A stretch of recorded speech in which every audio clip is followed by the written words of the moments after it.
buenos días, les damos un abrazo y un saludo a todos y cada uno de ustedes. Muchas gracias por participar de este ciclo de conversatorios año 2022. Y bueno, darle ya el agradecimiento a todos los panelistas, a Guillermo, Carlos, Enrique y claramente también a Pablo por todo el apoyo y bueno, el involucramiento con estos temas, ¿no?, que son también tan importantes. Mi nombre es Fernando Pasarelli y yo soy el coordinador ejecutivo de Valor AMIA, y bueno, venimos en este año desarrollando este conversatorio con distintos temas que hacen a la cuestión de la sostenibilidad en la cadena de valor en un sentido amplio y tratando de desarrollar temas que consideramos son temas relevantes dentro de esa agenda. Bueno, simplemente darles la bienvenida y agradecerles nuevamente. ¿Y qué decir de los desafíos ambientales en las cadenas de valor? Bueno, es un tema enorme, diría yo, que implica muchísimas cosas. Por supuesto que el impacto en estas temáticas no se da de manera pareja en todos los sectores, ni en todas las industrias, ni tampoco en la magnitud de las empresas. Evidentemente la agenda tal vez de grandes empresas es un tanto diferenciada a lo que puede ser la agenda de pymes.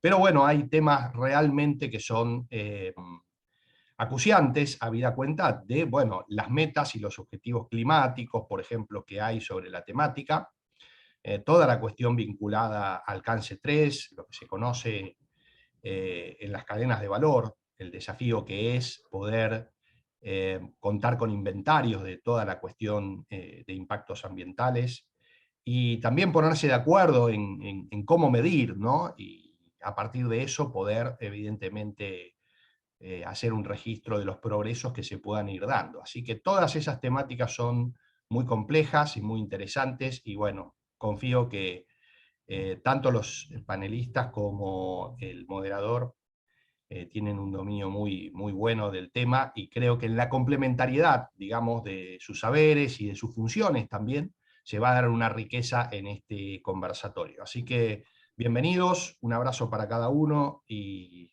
dejo en manos de Pablo Leidy, entonces, la moderación y el desarrollo del conversatorio.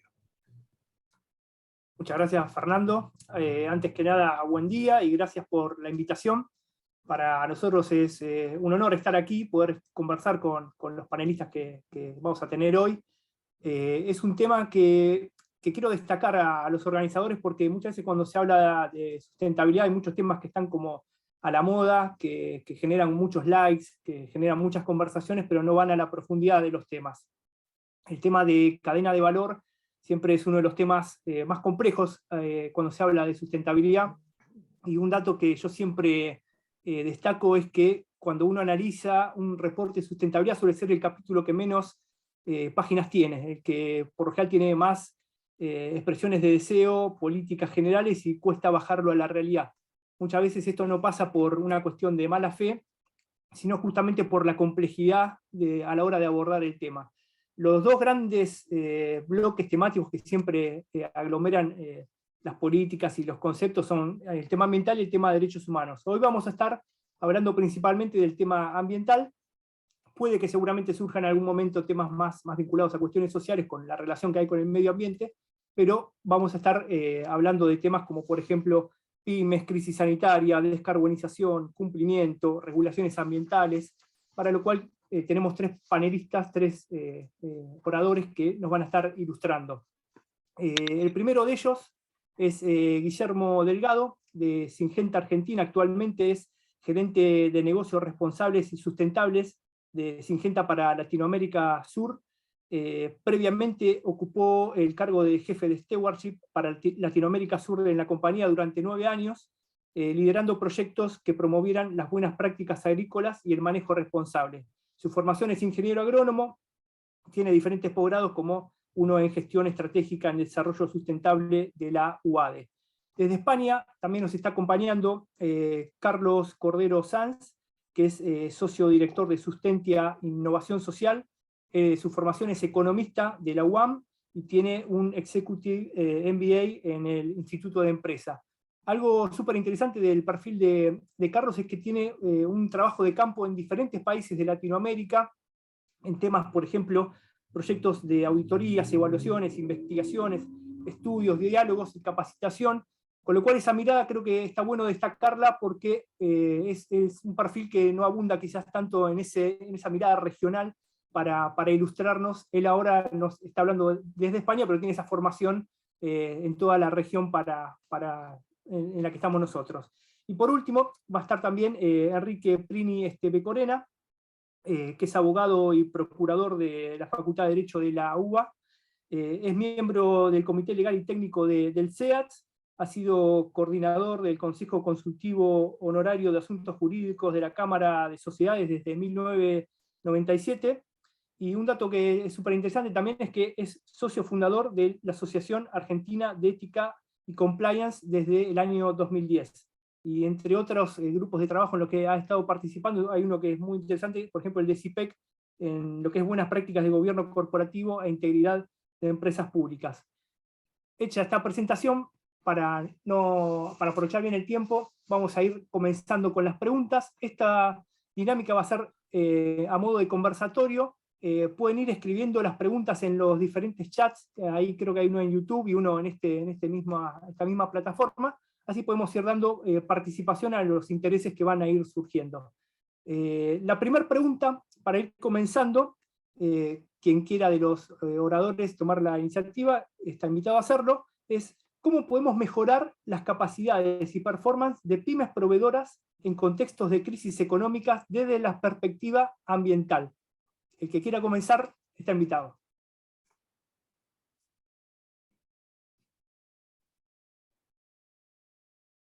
Somos todos medios tímidos hoy. Bueno, Enrique, te invitamos. bueno, arranco yo. Lo que nosotros estamos viendo, yo trabajo mucho en ISO y en estándares de sistemas de gestión, y lo fundamental que yo me parece que es que las empresas y en su cadena de valor tienen que tratar de compartir los riesgos que tienen. Creo que en esto lo fundamental es la asociatividad, o como también se puede llamar, es unidos en el espanto, ¿no? Entonces, creo que lo fundamental es que uno pueda saber los riesgos y en base a este intercambio de conocimientos de las problemáticas, poder interactuar en mejores prácticas. Porque como cada empresa y cada stakeholder es una unidad cerrada, muchas veces hay experiencias exitosas, casos de éxito, casos de cuestiones que realmente son muy útiles y que alguien en mi cadena de valor la puede usar, y a lo mejor está trabado en ese incumplimiento porque piensa que es muy caro, porque piensa que la única forma de hacerlo es cambiando todo el proceso que cuesta millones de dólares, o la única forma de hacer esto es contratando más empleados, y a lo mejor en esto, sobre todo en Argentina, atarla con alambre o hacer algo a medida, o algo que alguien ya hizo y le fue bien, ¿no? Creo que es fundamental porque hay mucha inacción ante los requisitos y los riesgos, por esto de pensar que la solución es carísima, o no la puedo hacer, o no sé cómo hacerla. Entonces yo creo que en este diálogo y en este intercambio es fundamental para poder destrabar estas cuestiones. Yo he sido auditor durante 30 años en empresas y muchas veces encontrás incumplimientos por mitos, ¿no? En definitiva.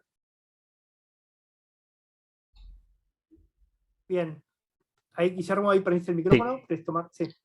Sí, estaba bueno la línea que comentaba Enrique. Nosotros también, bueno, dentro de desafíos ambientales, claramente el agro tiene muchos temas a trabajar, es una materialidad para nosotros, y entender los temas que impactan nos hace poner foco para empezar a trabajar, y aprovechando un poco lo que decía Enrique de las certificaciones, y también nosotros trabajamos como empresa líder del mercado en ayudar a nuestros socios, en este caso, por ejemplo, los aplicadores. Un tema que sí es muy cuestionado en la Argentina son las aplicaciones periurbanas, y ahí los aplicadores, que son muchas veces empresas muy chicas, muchas veces tienen un equipo, es la misma familia la cual trabaja, y en esto de demostrar que están trabajando bien desde lo ambiental, existe una certificación de buenas prácticas, una certificación IRAM. Y nos pasó que la veían muy lejana, muy compleja, no conocían una norma, y a partir de ahí fue que empezamos a trabajar en esto de darle soporte desde las cámaras de aplicadores también a estas pequeñas empresas, a acercarse a la norma, desde poniendo un implementador que le enseñara qué era una norma, qué tenían que modificar, qué tenían que empezar a complementar para poder certificar y bajar esa complejidad, hacerlo algo más real. Y a partir de ahí empezamos a trabajar junto a ellos en el acompañamiento para que después venga IRAN y pueda certificarlos. Y tal cual lo que decía Enrique, lo veían muy lejano, muy costoso, que tenían que cambiar, y no, simplemente era estandarizar procesos, capacitarse y mostrar hacia afuera que estaban haciendo las cosas bien, y corregir, ¿por qué no?, en algunos temas que les faltaba. Así que en eso coincido, de que muchas veces cuando las empresas grandes se involucran en ayudar a las pymes, es todo más fácil para poder llevarlo a cabo. Sí, sí, yo, bueno, continuando un poco la conversación, y yo creo que de manera coherente, pues, con lo que se está diciendo tanto por Enrique como Guillermo, yo diría que el problema, bueno, el problema de considerar las pymes y después las cadenas de valor es no considerarlas en toda su visión. O sea, de ver exactamente cuáles son los engranajes y cuáles son los riesgos y dónde se están produciendo esos riesgos. En el medio ambiente, pero en otros temas también. Entonces, el abordaje desde el punto de vista tiene que ser pues transversal, y con lo cual el papel de los grandes tractores, o sea, las empresas mayores, ya sea hacia arriba o hacia abajo, el upstream o el downstream, es fundamental, porque normalmente tanto la visión como las capacidades técnicas pueden estar en otros lugares que no es la pyme. Y entonces ahí claramente, ya hablaremos después del momento actual y el momento post-pandémica, pero claramente estamos en un momento en que se requiere, para los retos que hay que abordar, un trabajo en alianza o de coordinación o de cooperación entre diferentes actores y diferentes tamaños y con diferentes capacidades. Y ahí, porque en realidad al final esa información o esa certificación, o bueno, lo que sea, ya veremos qué es, la va a necesitar otros actores de la cadena de valor, porque se le van a requerir en otro momento, ya sea legalmente o no, o comercialmente. Entonces, es una lógica donde ya no se trabaja únicamente en tu propio único modelo de negocio, que hay que conocer tu modelo de negocio, pero también cómo ese modelo de negocio se engrana con el resto de modelos de negocio, y si estás generando, pues si estamos hablando de emisiones, que es uno de los temas del Scope 3, o si estamos hablando de debida diligencia ambiental, pues obviamente es imposible trabajar si no se tiene esa visión transversal de toda la cadena de valor, extremo a extremo. Y porque además probablemente, bueno, hablaremos más adelante, las regulaciones o los acuerdos comerciales, tanto privados como los normativos, van en ese sentido, en una visión transversal. Entonces, creo que es básico. No sé si el concepto es apoyar, sino más bien trabajar juntos entre diferentes eslabones de la cadena de valor para buscar soluciones que van a ayudar a todos. Y después también es básico también para las propias entidades mayores dentro de la cadena de valor, que necesitan esa información y esa identificación primera del riesgo antes de que se produzca o se materialice ese riesgo. Entonces, bueno, totalmente de acuerdo en lo que plantea Enrique y Guillermo. Otra cosa es que las herramientas sean certificaciones u otras, pero claramente tiene que haber una visión de coalición o de concertación o de trabajo conjunto. Sí, un tema más que me olvidé de contar, perdón Pablo, es el tema de la relación con los stakeholders. Y sobre todo en los países en vías de desarrollo, hay mucho stakeholder con agendas varias, ¿sí? O sea, un sindicato en nuestros países no representa lo que habitualmente es un sindicato. Una ONG ambientalista en general no es lo que uno tiene la imagen de los Greenpeace, o una actividad en una comunidad no siempre tiene el mismo impacto. Entonces creo que también en esta interacción es que todas las partes de mi cadena de valor sepan quién es quién. Y hay algunos stakeholders que no los vamos a oír, o que los vamos a oír pero no vamos a atender a su reclamo. ¿Por qué? Porque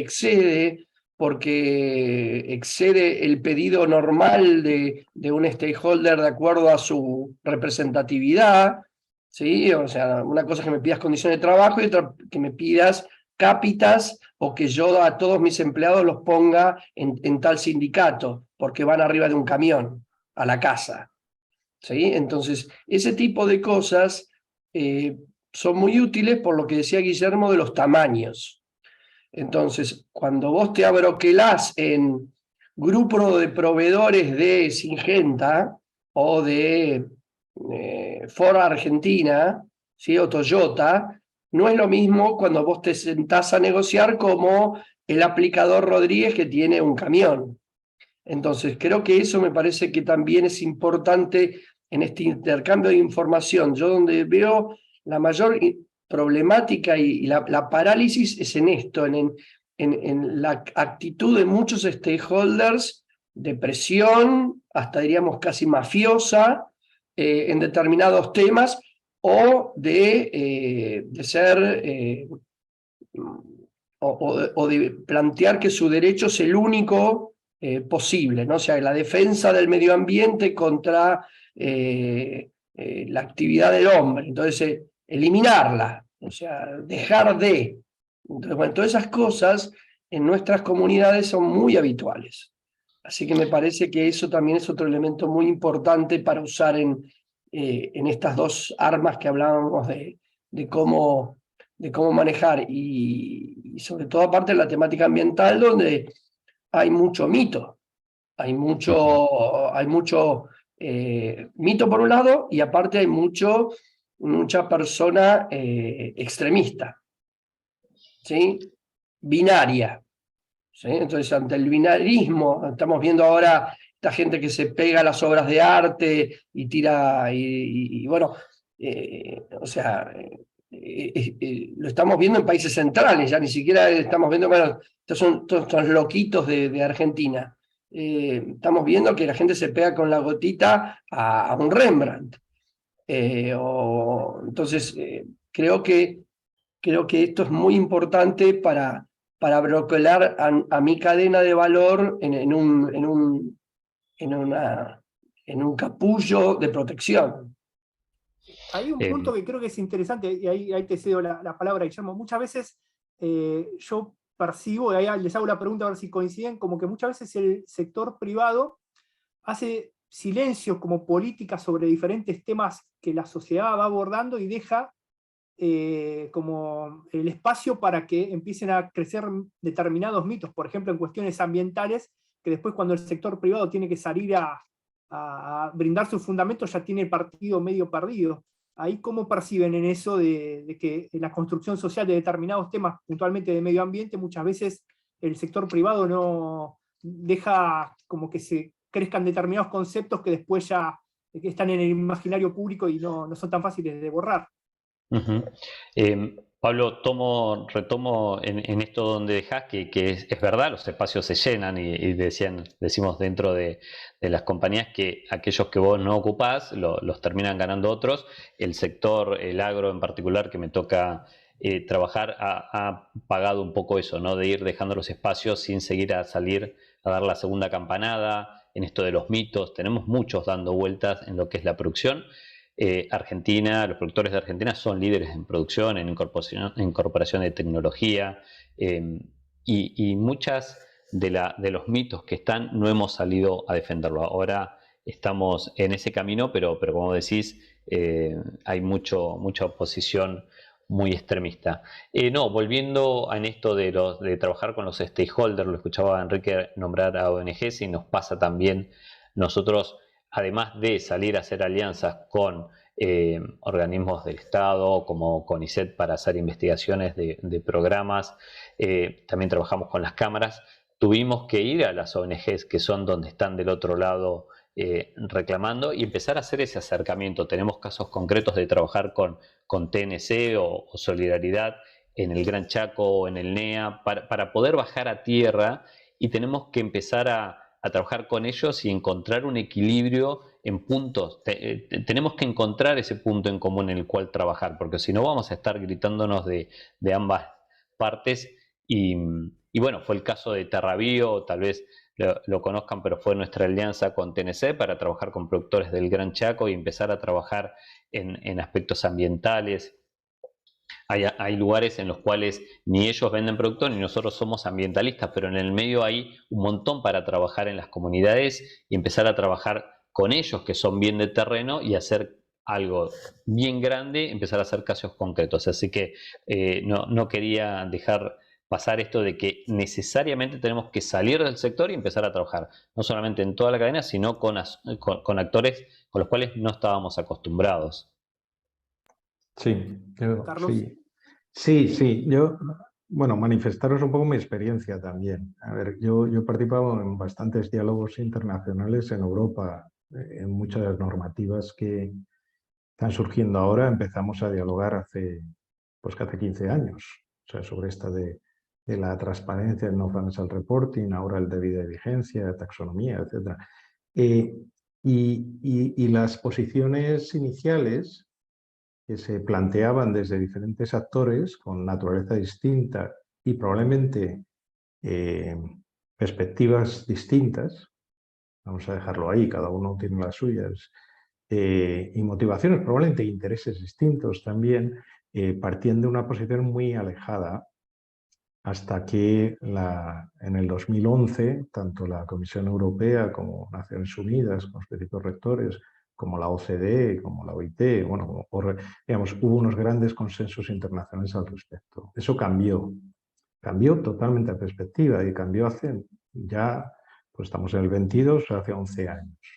Eso ha modificado la agenda no solo de los debates de política pública, sino de los debates en inversión, de los debates en las relaciones comerciales entre empresas, de los debates de políticas públicas más micronacionales, incluso locales, y de cómo eso se interpreta, a bajarlo al terreno y cómo se mide. Y esa es un poco la razón de la famosa taxonomía. La taxonomía europea, igual que otras taxonomías, es porque había que tener un acuerdo sobre qué significa mitigar o qué significa adaptar frente al cambio climático en cada uno de los sectores, y qué se puede considerar sostenible o no sostenible, dependiendo de la actividad económica y tal. Y claro, eso requiere un trabajo ya mucho más particular. No es ya un debate conceptual, genérico, retórico, sino desde tus principios, sino requiere ya trabajo técnico, de reflexión, de acuerdo y de concertación sobre los temas. Sobre todo cuando hay consensos internacionales, en el caso del Acuerdo de París u otros, donde hay compromisos tangibles, frente a los que te puedes ver. Entonces, ya no basta con debatir sobre el acuerdo, sino hay que debatir, no reflexionar, ya no debatir, sino reflexionar cómo aplicarlo para ser eficiente y ser coherente con eso, para conseguir el resultado. Y ahí retomo un poco, y yo creo que hay que partir de ahí, porque después el discutir las legitimidades de unos y de otros, cada caso particular, seguro que tenemos muchos ejemplos. Yo, como he participado en muchos diálogos, tanto en América Latina como en Europa, pues tengo los míos, bueno, Enrique tendrá los suyos, Guillermo los suyos, algunos simpáticos y otros menos simpáticos, pero ejemplos muchísimos. Pero lo que sí que es cierto es que el tema de legitimidades, eso va dentro de la lógica del diálogo multiactor, o sea, ya hay que ver cómo se gestiona eso. Yo lo que sí que diría es lo que ha planteado Guillermo, que creo que es importante, es que tenemos que acostumbrarnos a que la reflexión sobre, digamos, acuerdos globales abarca a muchos otros actores, no únicamente al actor empresarial. Y no solo a un sector empresarial, y no solo a un tamaño de empresa, y no solo a los inversores, y no solo a los bancos o a las aseguradoras, que les está afectando mucho. Sabemos que al final los mercados, en el sentido más puro de la palabra, como economista, están siendo influenciados por todos estos temas, y con lo cual se cambian un poco las reglas de consenso de cómo se están midiendo las cosas, cómo se va a requerir, y ya no desde el punto de vista normativo únicamente, sino desde el punto de vista de los propios funcionamiento del propio mercado.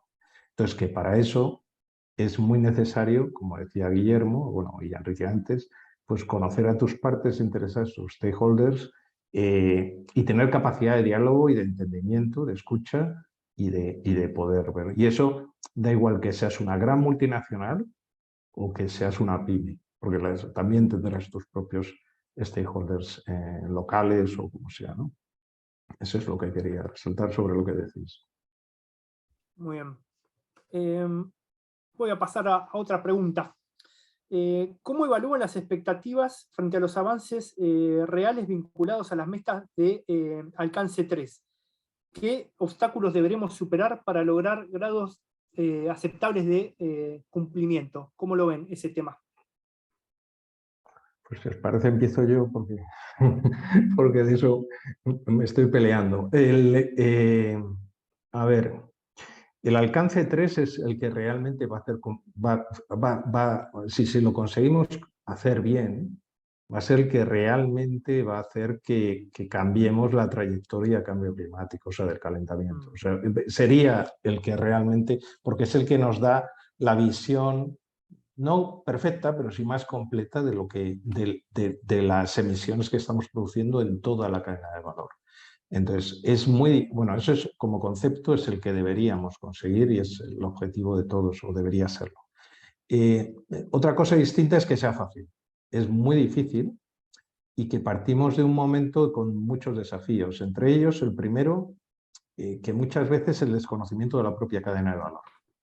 No desconocimiento dentro de los proveedores, digo de que el propio cliente final no conoce quién está detrás de toda su cadena de valor. Eso es un desafío. En el caso probablemente a lo mejor alimentario no se da tanto, Guillermo, pero en otros casos las cadenas de valor de empresas hay miles de proveedores detrás y proveedores de proveedores. O sea, el tier 1, tier 2, tier 3, tier 4, 5 y además muy globalizados.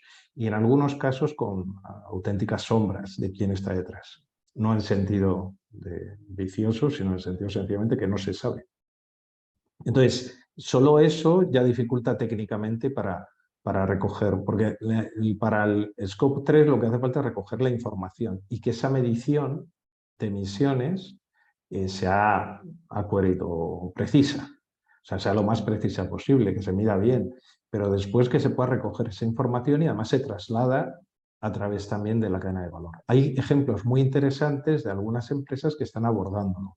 Pero no es un desafío, volvemos a la primera pregunta, solos no lo pueden hacer. Hay una dependencia de la gran empresa de toda su cadena de valor que requiere. Entonces requiere una alianza y probablemente además esa alianza no vale con una empresa, sino que tiene que ser más sectorial para que realmente funcione.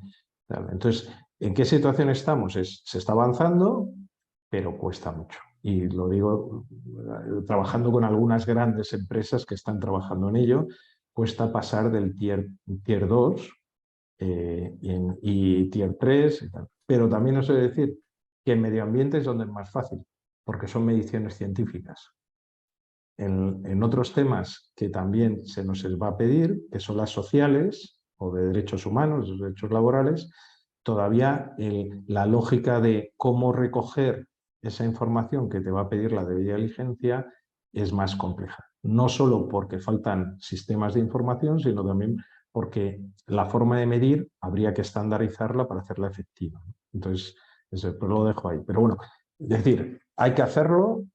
Estamos en un estadio muy inicial y si lo conseguimos es donde realmente vamos a poder trabajar contra el cambio climático. Ahí mencionaste lo del tema de las alianzas sectoriales. Eso es verdad que no abunda tanto. ¿Por dónde pensás que pasan esas dificultades quizás para avanzar en ese sentido, de hacer esta alianza de sector que ayudaría incluso a simplificar cuestiones como técnicas de impacto, de resolver a veces dificultades que cuando una sola organización las tiene que ir desarrollando solo, se hace mucho más cuesta arriba? ¿Por dónde pensás que pasa? ¿Desconfianza entre los propios miembros de un mismo sector? ¿Por dónde crees que pasa eso, Carlos?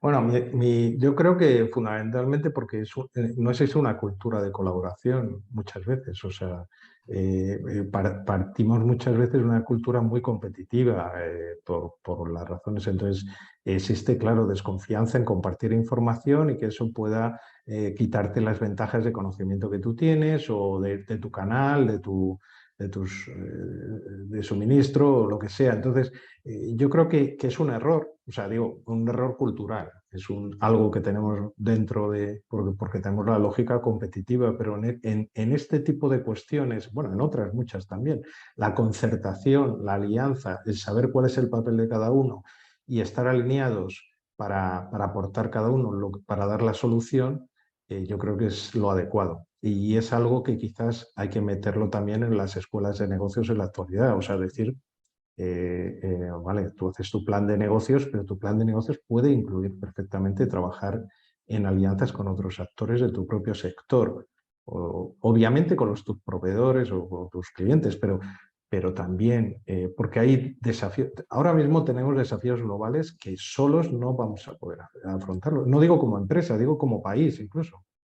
Y entonces yo creo que sí que estamos empezando a entender que hay que trabajar en alianzas para muchos temas, pero para estos que son medioambientales, claramente. Bien. Bueno, Enrique. yo trato siempre de volver también a la peculiaridad de nuestra zona de influencia, ¿no? Porque, bueno, ahora estamos cerca de la COP27 y Argentina viene arrastrando los pies y haciendo, lamentablemente, en esta cuestión pendular de vamos para allá y cada 4 años vamos para el otro lado, o sea, no vamos parecido, vamos para el otro lado. Entonces, por más que desde el sector privado se está trabajando bastante para tener una idea unificada, creo que también los commitments nos van moviendo la barra, ¿no? O sea, nos van moviendo qué es lo que tenemos que hacer. Pero me parece fundamental lo que planteaba Carlos, de plantear de temas a nivel de industria. Existe a nivel internacional el prurito del antitrust, ¿sí? de trabajar en cámaras de los mismos negocios. Pero bueno, una cosa es fijar un mercado y hacer carteles, y otra es unirse, como hablábamos al principio, en el espanto de tener que hacer algo que es muy difícil y que encima tengo 4 cartas del mazo entero. Porque eso es lo que pasa. O sea, estamos jugando en muchos casos a ciegas o sabiendo mis cartas nada más. Entonces, en este juego yo creo que es como el póker, debe tener que ser un póker abierto, ¿sí? Dentro de las reglas que nos permitan y focalizándonos en el tema. Yo creo que si focalizamos en un tema concreto, como es emisiones de CO2, bueno, ahí la Cámara puede trabajar perfectamente, porque no vamos a hablar de precios, porque no vamos a hablar de división de mercados. Entonces yo creo que eso es una herramienta que nos puede servir muchísimo, y fundamentalmente también en esto de que hablábamos al principio, de tener stakeholders con representatividad, ¿no? Donde podamos hacer negociaciones que den un fruto, ¿no? Eso me parece fundamental. No, sí, coincido en esto de que el tema de emisiones, nosotros desde el sector también ha costado arrancar, el agro viene trabajando, sí, pero tal vez más desparejo, no tan uniforme.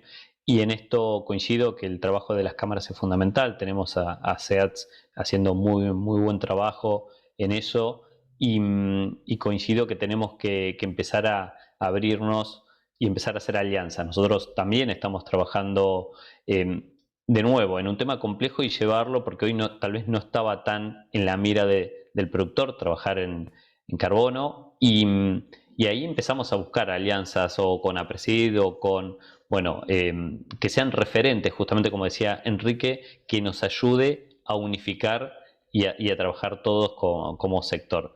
Nos cuesta porque es verdad, como decía, en esto de la competencia y empezar a mirarse a reojo qué hace, qué no está haciendo, y en este tema si no lo encaramos como industria así en forma más generalizada, no vamos a cumplir metas que desde ya no estamos tampoco involucrados aportando, ¿no? Y para poder definirlas. Bien. Paso a otra pregunta. ¿Cómo evalúan los esquemas de monitoreo y control ambiental en las cadenas de suministros? ¿Son eficaces las auditorías y los sistemas de gestión? ¿Quién toma la palabra? Bueno, arranco desde mi lado, sombrero ISO. Bueno, yo soy representante argentino por el SEATS ante ISO para varias normas de la parte ambiental y también para de gobierno corporativo y compliance. Y lo que estamos viendo justamente es esto de que hay mucho más interés que antes, por esto también de que los costos no eran, como decía Guillermo, no eran lo que uno temía, ¿sí? Y que todo, en lo que es sistemas de gestión, puede permitir la escalabilidad, ¿no? Entonces, lo que estamos viendo es que el paso de tener sistemas de gestión es un paso importante, sobre todo porque aparte ayuda a esto de la unificación de criterios, ¿sí? Entonces, ¿qué es para mí una emisión? ¿Cuánto es una tonelada de carbono? ¿Cómo lo mido? ¿Qué motores miden qué? ¿Cuánto gasta tanto la conversión CO2, electricidad eólico, renovable, no renovable? O sea, creo que la complejidad también técnica es muy alta. Entonces, los sistemas de gestión son muy útiles en esto. Y en definitiva lo que permiten también es el tema de la escalabilidad. O sea, si yo soy una pyme de 10 personas, puedo tener un sistema de gestión. De hecho, no hay ningún problema. Y voy a ir creciendo en función y mejorando en función a los patrimonios que yo tenga y a las ganancias que tenga, y puedo invertir en el mejoramiento de la mejora continua. O sea, no es mágico, no es que siempre tengo que invertir 5 pesos, siempre tengo que invertir tanto. No, va a haber un año a lo mejor que de vacas flacas y me quedaré en la foto que estaba. Pero si los procedimientos están, las verificaciones están, las auditorías están. Entonces, yo creo que esa gimnasia es muy trascendente, ¿sí? Y lo que estamos viendo, yo por lo menos en lo que es todo lo que es anticorrupción y gobierno corporativo, de ESG en la G, estoy viendo a los norteamericanos que siempre fueron totalmente reacios a esta estructura, llamémosle socialistoide, comunistoide, de armar sistemas. Yo creo que le están viendo también el valor, ya no desde el tema de calidad, que es donde a ellos les hacía más ruido, ¿no? Y lo están usando. De hecho, hay muchas empresas norteamericanas que están certificando anticorrupción, anti-bribery.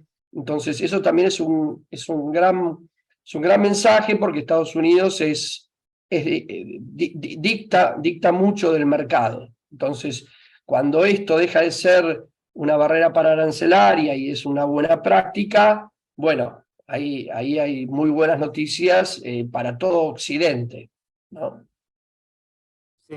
Está bueno el tema ese de las barreras, ¿no? Porque muchas veces aparece, ¿no? Esa discusión de lo piden para frenarle los mercados a determinados lugares. Está bueno que eso también se mencione, que se vea como ese proceso de gestión y de mejora, ¿no? Sin tener una mirada ingenua de ninguno de los dos lados, ¿no? Pero creo que la dinámica es súper alentadora que vaya creciendo, como lo estás mencionando.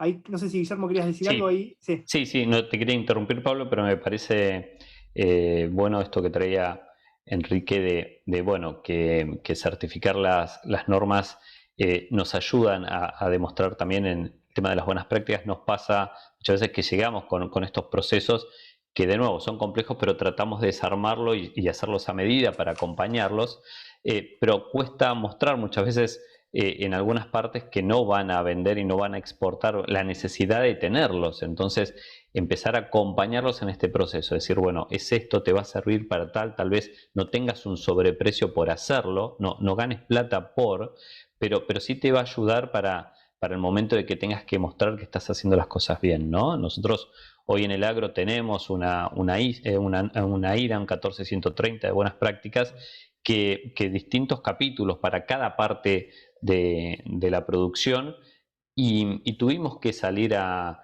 acompañarlos en esto, ¿no? Mostrarle tal vez algún punto beneficioso para ellos, porque cuesta muchas veces, y en estos desafíos ambientales nos sirvió todas estas reglamentaciones municipales que hoy está teniendo el agro para y en contra de las aplicaciones. Entonces, certificar y mostrar que uno está trabajando bien desde distintos puntos ambientales nos ayuda en esto de a seguir trabajando, ¿no? Bien. Hay una lógica, o por lo menos en el caso del medio ambiente, es más fácil para, no sé, alguien de la cadena de valor entender, por ejemplo, que para mercados externos es una ventaja competitiva, o percibís como que eso hay que evangelizar y mostrarlo, porque por lo menos desde lo que son los mercados europeos, ahí Carlos seguramente nos podrás ilustrar también, hay una tendencia a nivel regulación con lo que es cadena de valor cada vez más fuerte. Están apareciendo cada vez propuestas que se van aprobando en el Parlamento Europeo, en la Comisión Europea, como que va muy en ese sentido para los próximos años. Sí, yo he de reconocer que en una parte de mi vida fui auditor también de AENOR, y audité muchas empresas en América Latina y en España, ¿no? En aquellos tiempos del principio de AENOR. Y conozco bien las normativas, los comités y la elaboración de normas, y bueno, sigo colaborando y formando auditores. A ver, yo creo que es difícil decir que las cosas son buenas o malas cuando son instrumentos. O sea, en realidad es que depende. Las certificaciones son buenas si realmente, si se cumplen tres condiciones fundamentales. Bueno, la consecuencia adecuada es que generen confianza en el mercado, en los otros. Entonces, para eso hay unas normas que la propia ISO establece, y tal, que la norma sea, o sea, que los requisitos estén bien puestos, que sean adecuados, que la capacidad del evaluador, del verificador o del auditor, pues sea, que esté bien, que sea imparcial y que sea íntegro, ¿no? Las tres Is. Pero más allá de eso, entonces, en principio, yo creo que hay hechos de certificación que generan valor y otros que no generan tanto valor porque no generan tanta confianza. Entonces, es así.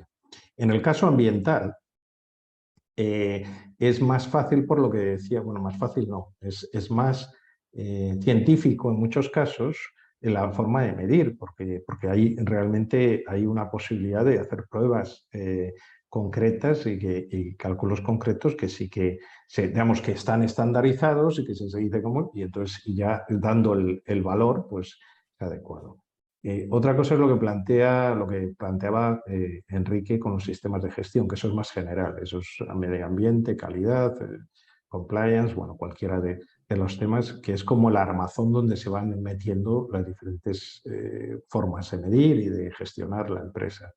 Entonces yo diría, ¿son instrumentos adecuados?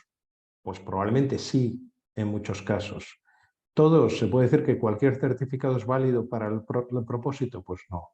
Y entonces ahí cojo la pregunta que me acabas de hacer. Desde la Unión Europea, pero no diría que es la única, sino también en Estados Unidos ahora, está habiendo cada vez más una lógica de tendencia normativa. Y eso significa no solo a nivel político, o sea, que condiciona políticas comerciales, políticas de inversión, pero sino también ordenamientos de mercado, que era lo que quería comentar al principio. Entonces, si realmente la taxonomía europea, en este caso, que lo conozco más, te establece una serie de actividades, y hay unas actividades que dice, estas sí se pueden considerar sostenibles, estas, y las que quedan fuera no, eso puede evolucionar, pero estas ahora mismo sí, y además las que las hagan de esta forma se pueden ver alineadas a la taxonomía, hay una forma de comunicar al inversor el porcentaje de facturación que se hace y tal. Y entonces, todo eso debe ir respaldado normalmente con validaciones, verificaciones, bueno, en el caso ambiental, con verificaciones. Y entonces ahí es muy útil. Ahí, porque es una herramienta aplicable en el cual la comunicación es mucho más fácil entre actores de mercado y dice, no, este porcentaje de emisión está certificado por el IRAM o por AENOR o por quien sea. Entonces, en ese caso, o el uso de agua pues, reciclada o el tema de economía circular. Hay ciertos temas que son muy útiles porque lo que te hacen es ahorrarte folios y folios de explicar cómo hacer las cosas. Si no dicen, ha venido alguien y frente a este estándar internacional está, o esta norma europea o argentina o lo que sea. Entonces, ahí sí. Entonces, en medio ambiente yo diría, es un área que, bueno, que es muy amplio, claro, en medio ambiente hay muchas cosas, eso lo sabes, ¿no? Pero bueno, en el caso de emisiones, o en el caso de circularidad, o en el caso de aguas, de vertidos, etcétera, evidentemente hay validaciones, verificaciones frente a normativas tal, pues que pueden ser muy útiles, porque te ahorras mucha conversación y generan confianza. En otros contextos puede que no lo sean tanto. O sea, si vamos, por ejemplo, vuelvo al tema de derechos humanos, derechos laborales, de impactos sociales, como la taxonomía no está tan desarrollada, con lo cual no es tan fácil.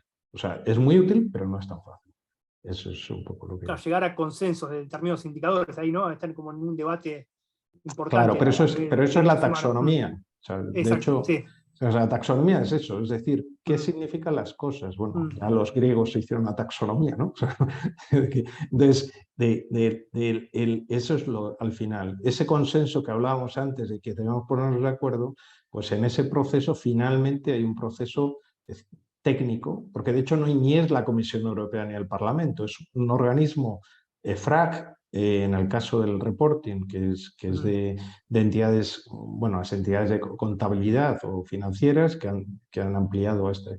Y eso es importante también entender que hasta ahora, prácticamente en nuestras relaciones de mercado, solo la información que se consideraba material era la financiera. Ahora mismo, o desde hace tiempo, ya no es así y va a ser cada vez menos así. Va a ser requerido. Entonces, requiere una forma de contabilizar impactos o riesgos ambientales, impactos o riesgos sociales, tal. Y entonces hace falta ponerse de acuerdo en el estándar de cómo se mide, cómo se informa, etc. Bien, hay un dato que para mí siempre es destacable ahí de lo que sucede en Europa, es como que se lo proponen ser como un gran jugador de las cadenas de valor globales, ¿no? Siempre lo mencionan eso. O sea, no solo del impacto dentro de la Unión Europea, sino que justamente con este tipo de medidas quieren cambiar las cadenas de valor globales. Bueno, tienen obviamente gran parte de las corporaciones ahí, ¿no? Pero eso creo que es un dato destacado de esa normativa, que para mostrar a los diferentes eslabones de la cadena de valor que por más que está sucediendo lejos, tiene un impacto total, Claro, si uno quiere tener un mercado mínimamente pues, grande, sí, ¿no? bueno, porque lo entendáis también, y os explico, esto es una decisión política, no es una decisión técnica. Lo que se decidió cuando se hizo el plan del New Green Deal o del nuevo Acuerdo Verde, fue una decisión política entre los estados. Y la idea es competir desde el punto de vista de sostenibilidad en la economía global y desde el punto de vista político también, y de relaciones comerciales, inversiones, etc. Entonces, todo tiene una lógica. Por eso, cuando se habla de estas cosas, si os fijáis, las anuncia la presidencia de la Comisión Europea, no lo anuncia el comisario de Medio Ambiente ni el comisario de Comercio, ni nada. Es la propia presidenta el que lo anuncia. Y por eso, o sea, en realidad, ese es el tema. También, bueno, eso es otro tema de otro foro, pues lógicamente en la situación actual, donde hay una lógica de que la globalización se está pasando a otra fase de globalización por bloques, digamos así, por aliados o por aliados coherentes en los principios de en este caso de Europa son democracia liberal y con derechos humanos y respeto al medio ambiente. y es lo que se quiere caracterizar. Y en eso yo creo que se están definiendo bloques claros, políticos, económicos, comerciales, y cada uno define los principios que tal. Entonces, si escuchamos a Xi, el reelegido mandatario chino tiene sus propios principios de cómo interpretar la geopolítica.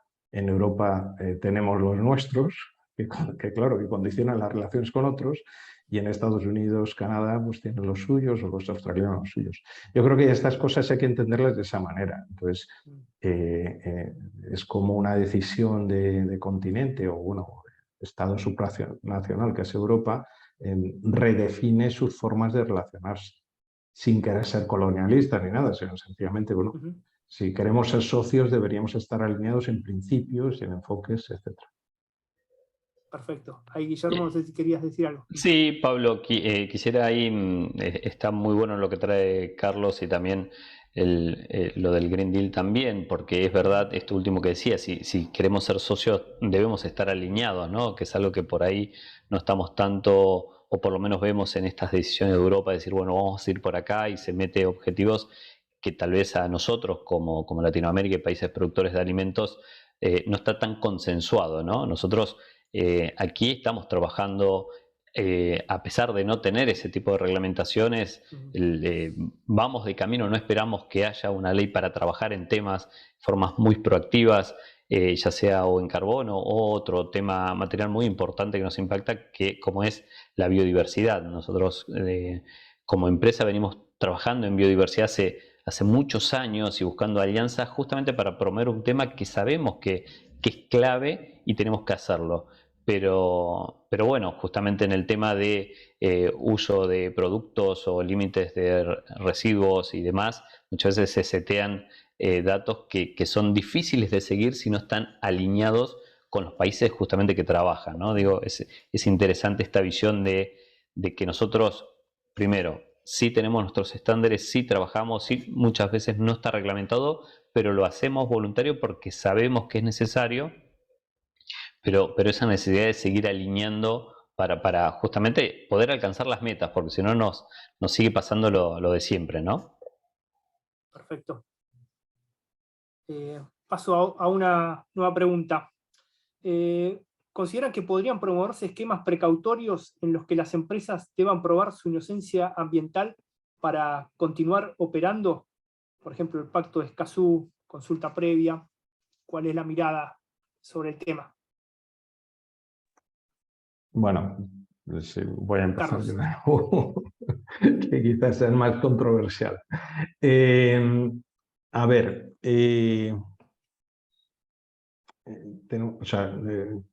deberíamos ver todo esto como una lógica de relación, o sea, digo por lo último que ha dicho Guillermo, y después voy a lo de Escazú y tal, de relación de alianza. Digo porque evidentemente en Europa también desde hace muchos años hay empresas que estaban haciendo de manera voluntaria las cosas, y bueno, y había algunos líderes, y en Norteamérica, y bueno, Japón, o sea, que no es cuestionable la práctica empresarial per se.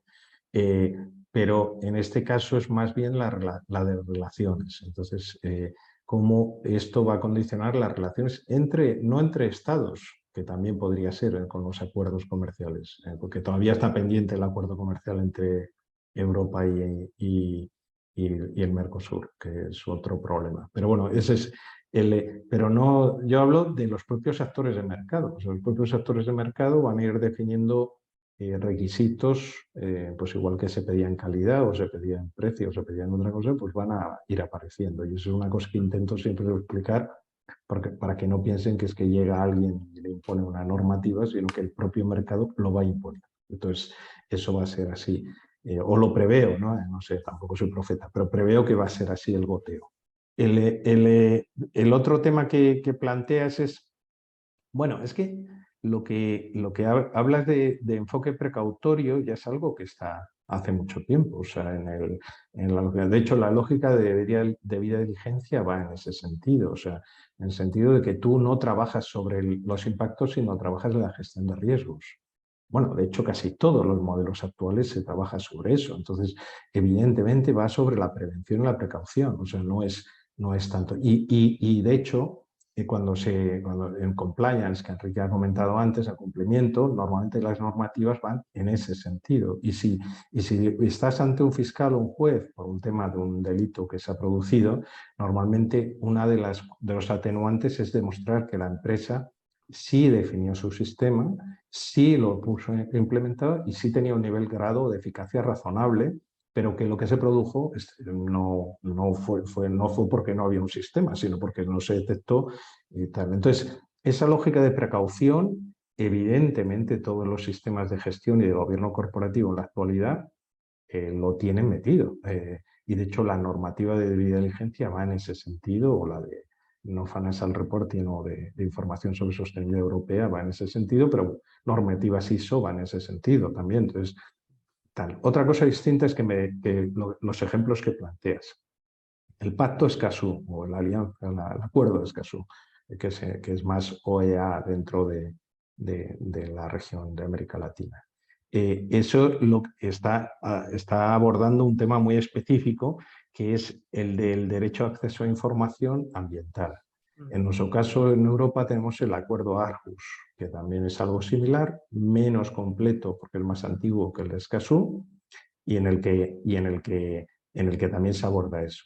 Entonces, y el derecho pues, a tener la información del proyecto y el derecho a que con esa información pueda participar las personas que se consideren afectadas. Eso es lo que plantea. Otra cosa es el desarrollo nacional de cada uno, pero ese es el acuerdo.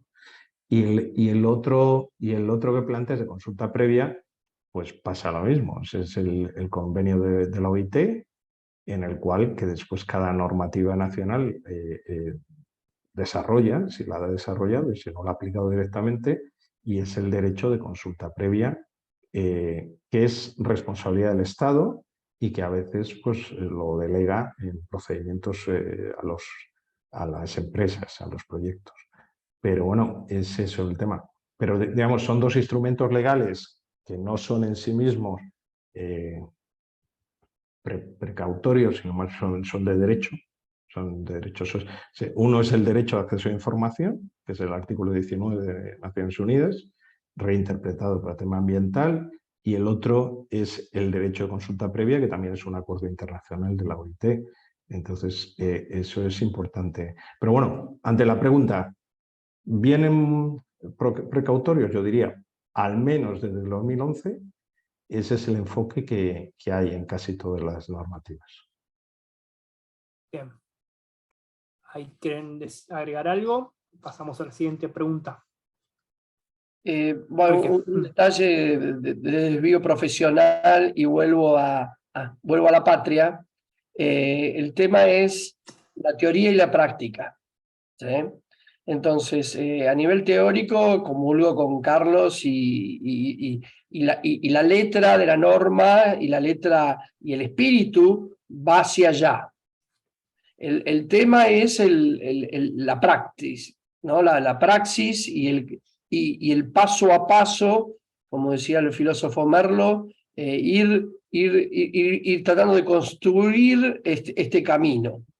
Y ahí vuelvo a lo que dije al principio de todo, de que hay stakeholders complicados, ¿sí? Entonces, muchas veces estas herramientas, como también el punto focal de la OCDE, han sido mal utilizados por lo que diría Star Wars, el lado oscuro, ¿no? Para presionar en cosas que básicamente no es bajame 2 toneladas la emisión de CO2, sino quiero un aumento de salario, o quiero que todos sean camioneros, o quiero que no operes. No quiero una mina en mi casa. Aunque tengo todos los permisos, todas las autorizaciones, no quiero. ¿Y quién sos vos? Yo soy la sociedad de bomberos de Villa Zagala. Entonces, creo que en Argentina, esto de que no hay representantes, sino que yo delibero directamente, la teoría piquete, ¿no? Le ha hecho mucho mal a estos procesos, porque en Europa o en los países, llamémoslos países donde la representatividad es esencial, nadie se le ocurre abrogarse la representatividad de una región o de un grupo. Primero la consigue y después gestiona. Bueno, acá es al revés, es la vía de hecho. Te piqueteo, te prohíbo la entrada, te consigo una cautelar. Entonces yo creo que también eso hay que ir con mucho cuidado, porque sobre todo estamos trabajando ahora con el tema de la ley de humedales en Argentina.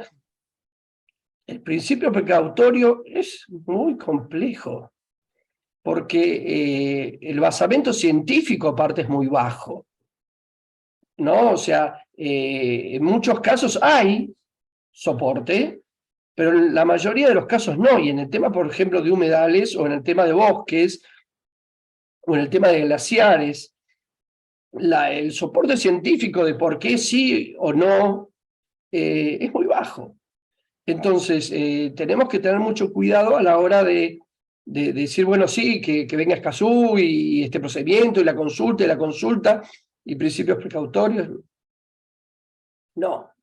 O sea, yo creo en el desarrollo sustentable. Y creo que eso, por la costumbre que tenemos en el SEATS o en el World Business Council, lo damos por comprado.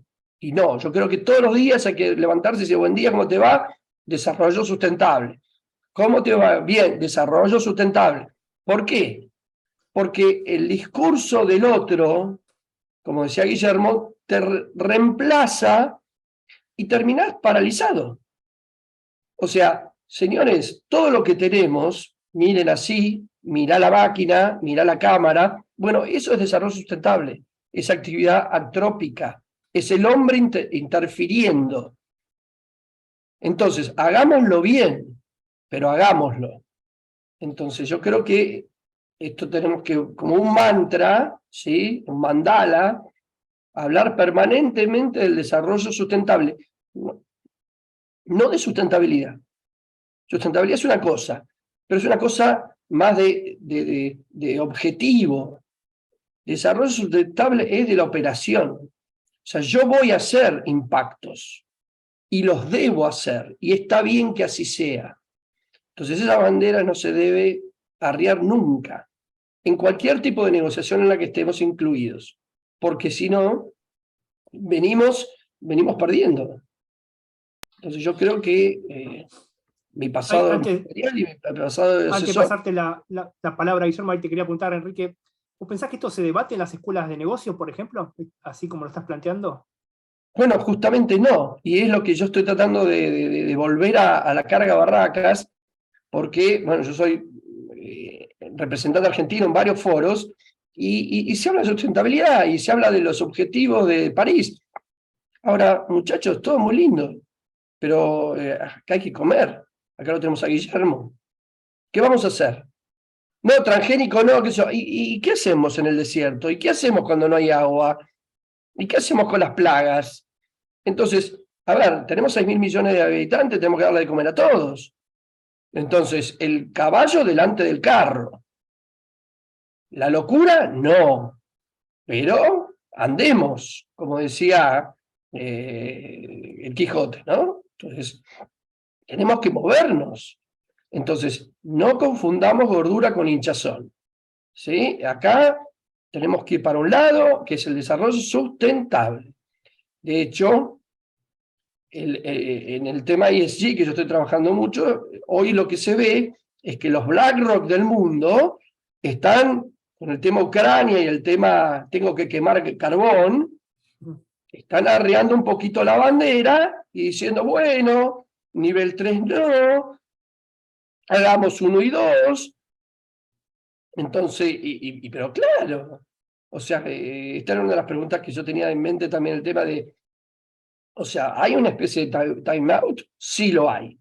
Pero aparte de la cuestión concreta de que no está la oferta de lo que no está dando el Nord Stream o Putin, tenemos una realidad que vamos a tener que seguir porque no está la tecnología. Lo que mostró la guerra de Ucrania es que no estamos al 100 tecnológico.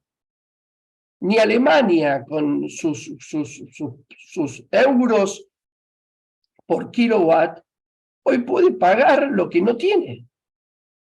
Y tecnológicamente hay un cuello de botella. Entonces, señores, esta es la realidad.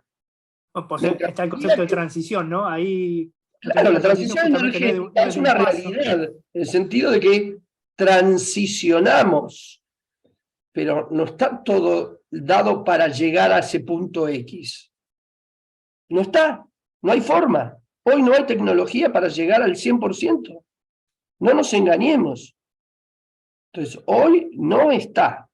Entonces, vayamos caminando hacia allá, hidrógeno, verde, azul, de todos los colores, el arco iris de hidrógeno, lo que quieran. Fisión. Perfecto. Pero pongámosle un impuesto, pongámosle un tax para que yo fomente la investigación. Ayudemos, pero no tapemos el sol con las manos, porque pasan los Ucrania del mundo. ¿Sí? Entonces, sobre todo queda muy mal los que han firmado que yo voy a dejar o voy a cerrar todas mis centrales nucleares, o no voy a quemar nunca más carbón. Bueno, ¿y ahora qué hacemos? Entonces yo creo que el desarrollo sustentable tiene que ser la piedra angular de todo y hay que... Y el World Business Council, en el World Economic Forum, por más que estemos hablando de economía y capitalismo de stakeholders, todo muy lindo, pero acá vamos hacia desarrollo sustentable. Las cosas, argentinos y mundo a las cosas. Hagámoslas. Mínimo impacto, compensemos, reducción, la casa común, todo bien.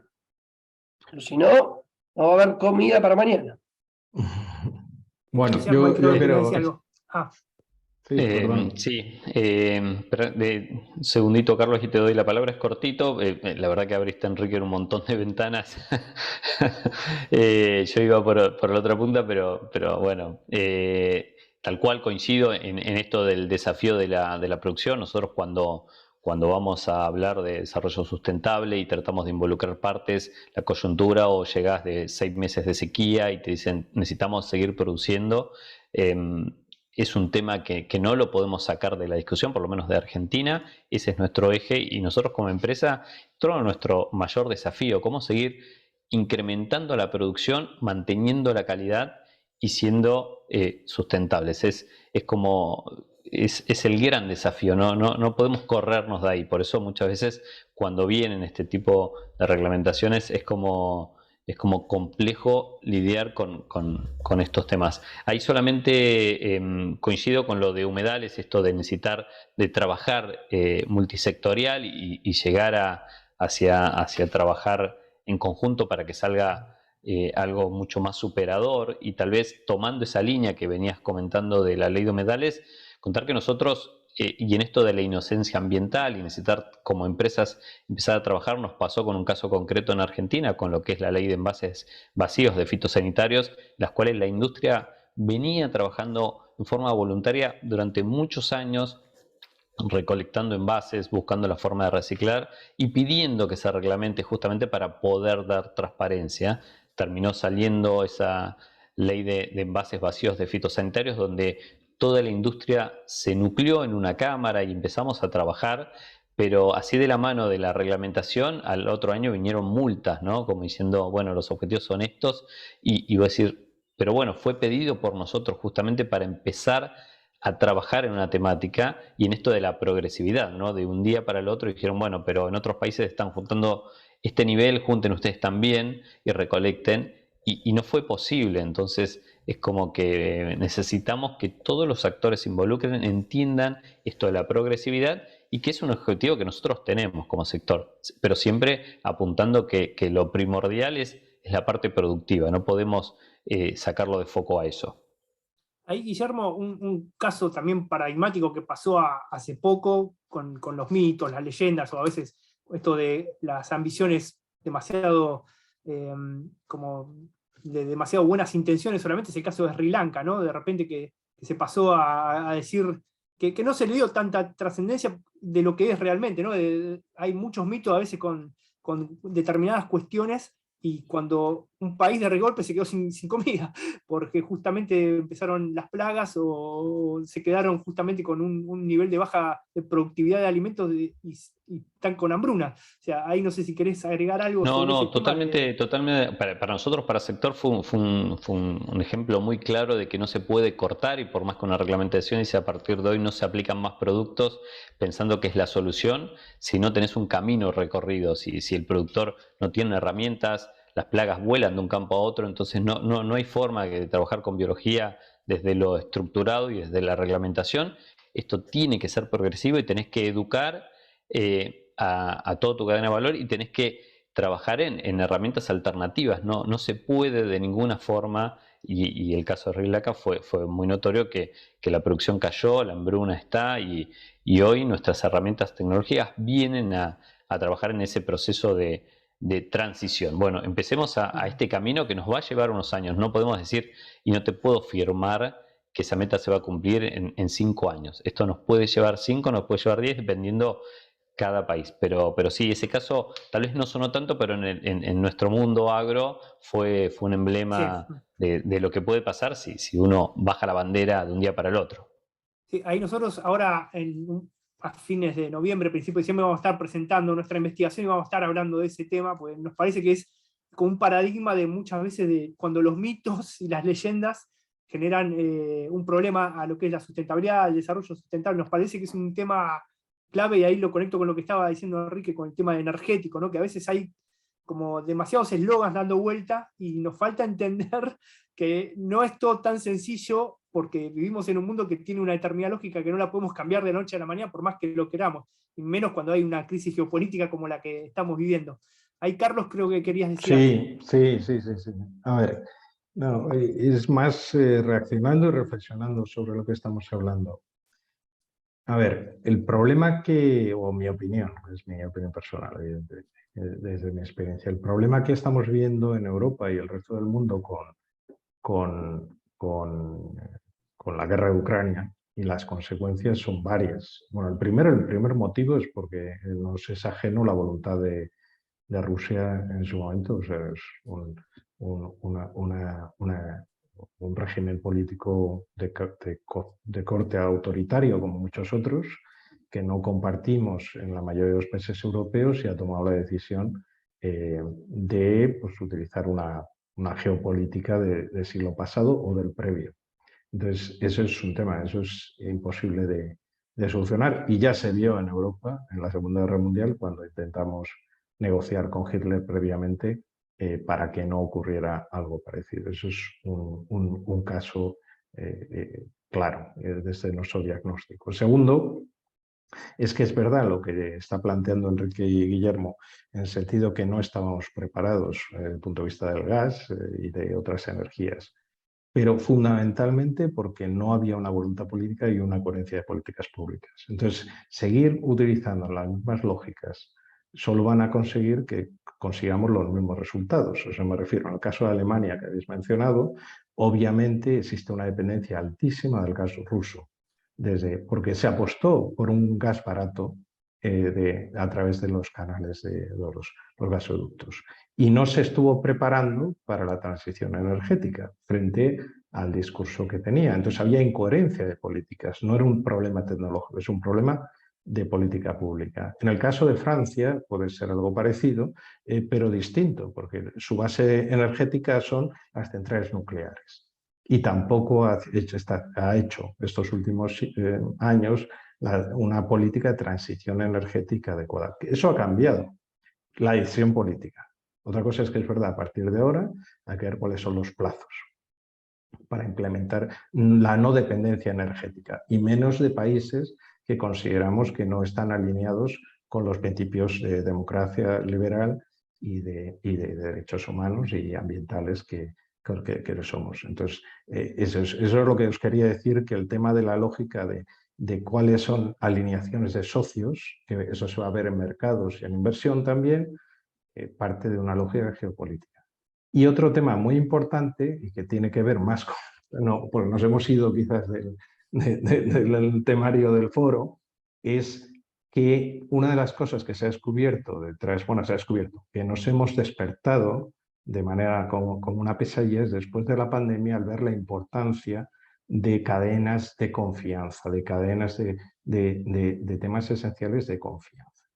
De confianza significa que están alineados y que ante una crisis son aliados realmente. Y eso se ve en la parte sanitaria, de vacunas y otros muchos temas, y no solo, y también los alimentarios, Guillermo.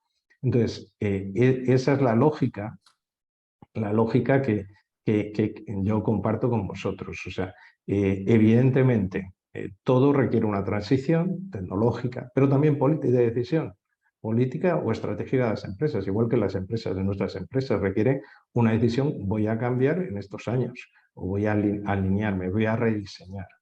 Y después, por el tema de humedales, no conozco el tema de humedales de Argentina, ni tampoco la ley, y no me voy a meter en ese charco.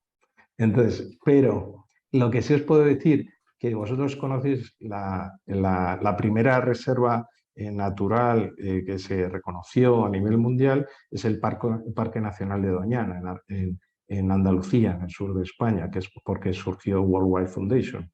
Y este año, debido a la sequía, está siendo absolutamente, se ha secado prácticamente todas las zonas acuíferas. Y es una de las mejores reservas naturales de Europa. Gran parte, estamos sufriendo una sequía que están sufriendo todos los productores, y también los ciudadanos, no solo productores agrícolas, en toda Europa, no solo en España, en Alemania, en Francia, tal, y eso son efectos del cambio climático. Y eso está afectando no solo a la calidad de vida de las personas o de la naturaleza, la biodiversidad, sino a las propias economías. O sea, Andalucía es el mayor exportador de hortofrutícola para toda Europa. Y está afectando, o el tema del aceite o el vino, etc. Entonces, y ahí entro no solo en la mitigación de los efectos del cambio climático, sino la adaptación también, que es muy importante, porque el cambio climático, me temo que nuestra generación no lo va a poder parar, porque ya está desencadenado. Pero sí podemos trabajar en mitigarlo y en buscar soluciones adaptativas para las personas, para los negocios, para los países, para la naturaleza, para todos. Y esa es un poco la reacción al comentario. Perfecto. Ahí ya estamos cerca de la hora de cierre. Ahí me informan que va a haber una encuesta para que puedan votar sobre lo que ha sido este conversatorio. Nos quedan preguntas, a ver, ya creo que no nos dan igual los tiempos. El tema de las exportaciones, ¿creen que esto puede restringir las exportaciones? Muy brevemente, si pueden agregar algo, y ya hacemos las palabras de cierre. Yo creo que van a condicionarlas. Condicionar. Entonces, creo que se van a venir beneficiados ciertos países, ciertos sectores, por alineación a los clientes, y otros no. Eso es claramente. Entonces, si además partimos de una geopolítica de bloques a nivel comercial o de inversión, pues van a cambiar las alianzas probablemente, y algunos saldrán beneficiados y otros no. Entonces, eso es lo que pienso. Perfecto. Guillermo. Sí, perdón, sí, complementar eso, que decir, sí, claramente los van a condicionar. Por ejemplo, nosotros con el tema de alimentos y límites de residuo, o como decían otras organizaciones que piden otros suplementos o otras metodologías, sí, no, condicionan, y depende de nuevo, ¿no? En esta transición, si es más pronto que en un corto plazo, puede encarecer claramente los precios. Eso es así, porque cuando te cambian la metodología de un día para el otro, o no estás preparado, o tenés que utilizar más insumos para lo que vos hacías con otras cosas, puede llegar a también encarecerlo. Sí. Enrique. Un tema importante es nuestro querido acuerdo Unión Europea-Mercosur, y ya los ruidos, por supuesto, que tuvimos en Latinoamérica, pero Francia y la parte de proteccionismo de la agricultura y las granjas. Entonces, creo que ahí también va a haber una especie de barrera arancelaria dando vuelta justamente con la excusa ambiental. Entonces, por eso es muy importante esto de los sistemas de gestión, porque dentro de lo que me podés escribir con la mano, lo vas a borrar con buen francés o con buen alemán. Entonces yo podría tratar de llevarlo al idioma común del sistema de gestión y decirte, mira, no pasa por acá. O lo que yo hago no difiere mucho del que hace Camembert o del que te está haciendo el Borgoña o el vino de Rioja contra mi querido Malbec. Entonces yo creo que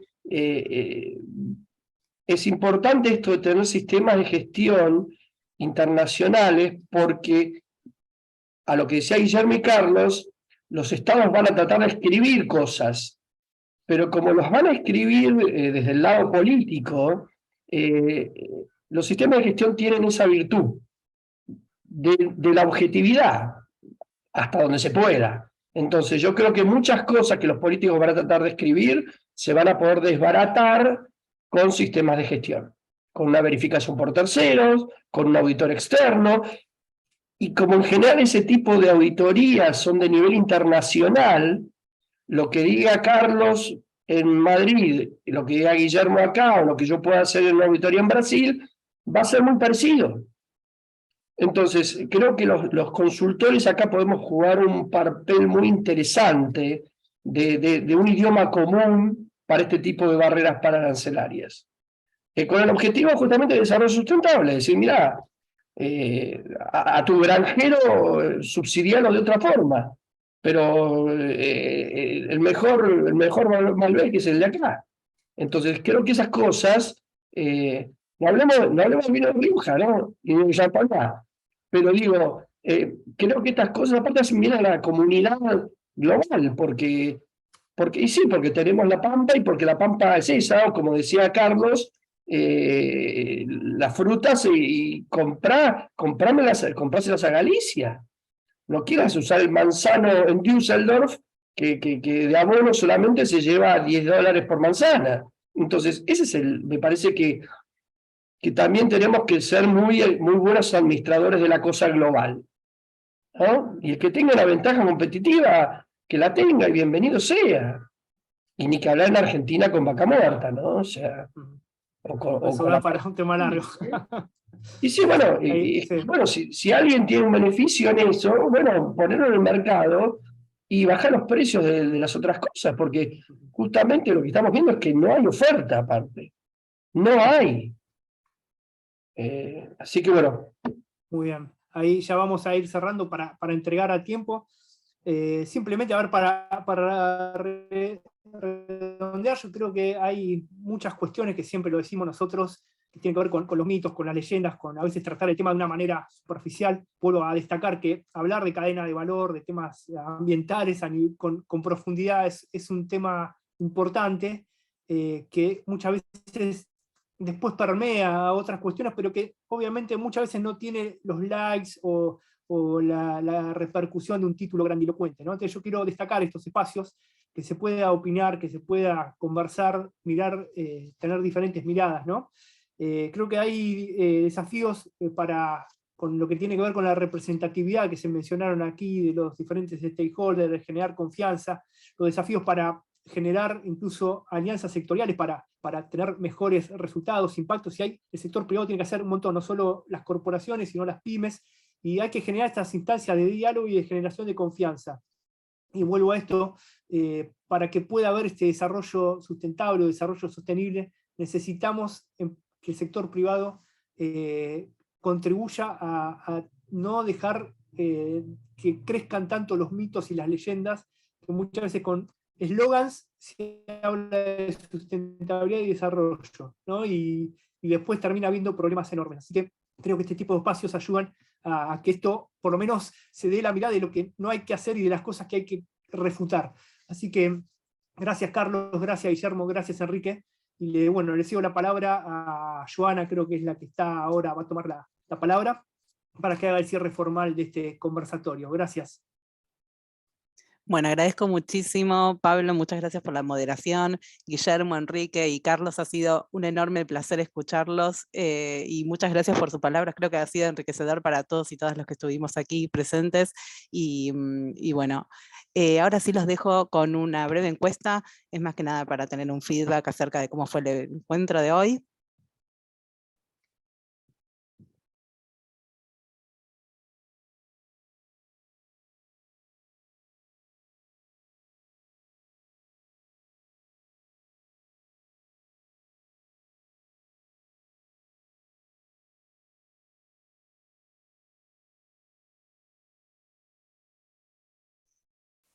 Bueno, y ahora sí, una vez más, darles el agradecimiento. Muchísimas gracias por sumarse al 5º conversatorio de Valoramia. Guillermo, Carlos, Enrique y Pablo, ha sido realmente un honor. Y bueno, los invitamos para el próximo, que vamos a estar con GRI, con el Global Reporting Initiative. Así que bueno, muchísimas gracias por todo. Y bueno, nos estaremos viendo en los próximos conversatorios. Muchas gracias. Muchas gracias. Muchas Un placer. gracias. Un placer. Hasta la próxima. Hasta la próxima. Gracias. Gracias.